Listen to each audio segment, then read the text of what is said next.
Hello దోస్తులు! ఈరోజైతే మంచిగా లీఫ్‌తో అయితే మీకైతే డీఐవై చూపించబోతున్నాను.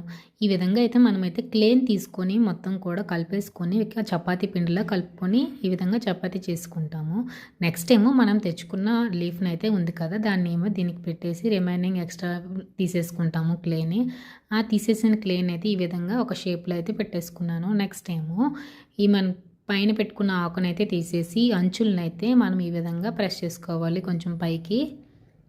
అలా పైకి వేసేసుకున్న తర్వాత ఒక 1 అవర్ దాన్ని ఆరబెట్టేసుకొని ఈ విధంగా గ్రీన్ కలర్ పెయింట్ వేసేసుకున్నాను. నెక్స్ట్ ఏమో ఇంక చిన్నది ఒకటి ఉంది కదా! దానికి ప్రొమోగ్నేట్ టైప్‌లో చేసుకొని దానికి రెడ్ కలర్ పెయింట్ అయితే వేసేసుకున్నాను. సో, అవి ఆరిపోయాక ఈ విధంగా అయితే వచ్చిందనమాట. చాలా బాగుంది కదా! 2 కూడా. చాలా సింపుల్‌గా చేసుకోవచ్చు మీరు కూడా ఇంట్లోనే. చాలా లెస్ కాస్ట్‌తో అసలు ఏంటి ఖర్చు ఉండదు. దీనికి ఊదొత్తి పుల్ల వెలిగించేసాను. మీకు కూడా ఈ డీఐవై నచ్చితే లైక్ చేసి ఫాలో